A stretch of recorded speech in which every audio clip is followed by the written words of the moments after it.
Hello and welcome to Daily Records. I'm Tommy Burton, and continuing with the albums picked out by my daughter. This is Stewie Griffith's favorite Queen album. If any of you are familiar with Family Guy, you know that Brian had a bit of fun with Stewie with this album cover. This is Queen News of the World. And funny enough, this is the first Queen album I remember having when I was a young guy. And it was in a stack of records that I had and I listened to quite a bit, featuring this fantastic, slightly terrifying artwork. If I can spread it out here for you. With the robot attacking the people. But Queen's News of the World. This was their 6th album. It was released on October 28th, 1977. It was recorded in July through September in 1977.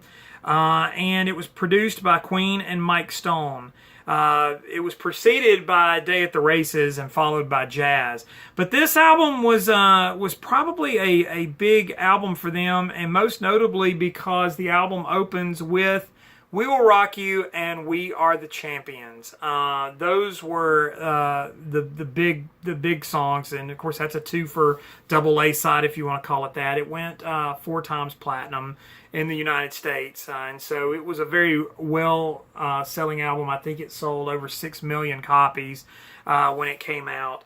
Now it's funny because, like I said, I think I discovered this album probably in the early 80s, maybe late 70s, so it had been out a few years. But I knew this album because I had the single for Crazy Little Thing Called Love. And Crazy Little Thing Called Love, on the B-side, was the song Spread Your Wings, which I think that was the B-side to that. I could be wrong. But this also has some other songs like Sheer Heart Attack, which is an earlier track. All Dead, All Dead was a song that featured guitarist Brian May, who wrote it and actually sung it. Freddie Mercury played piano and provided the backing vocals. And of course, like I said, I mentioned Spread Your Wings. That's a John Deacon song, but it's one of the great power ballads. And funny enough, that doesn't really come up on a lot of Queen lists. When people talk about Queen hits, Spread Your Wings kind of gets overlooked.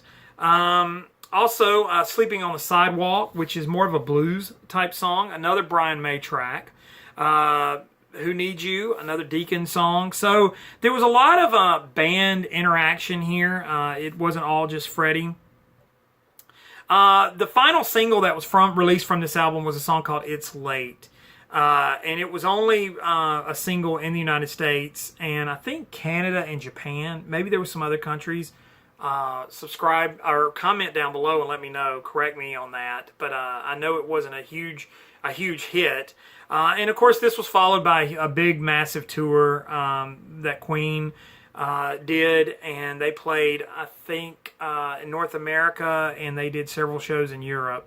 And it was the first tour to feature We Will Rock You and We Are the Champions. So there was some mixed reviews when it came out. I think the public was sort of like, it was more mainstream than sort of the progressive stuff they've been doing up to that point.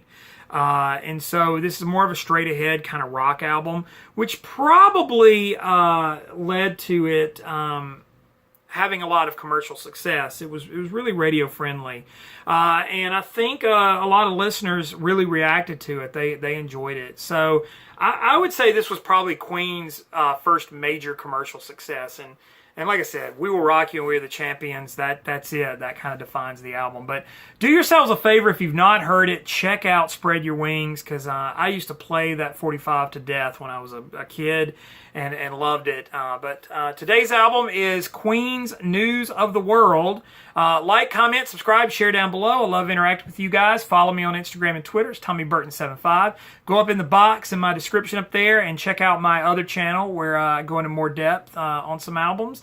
And in the meantime, that is today's Daily Record, and we'll see you tomorrow with another Daily Record.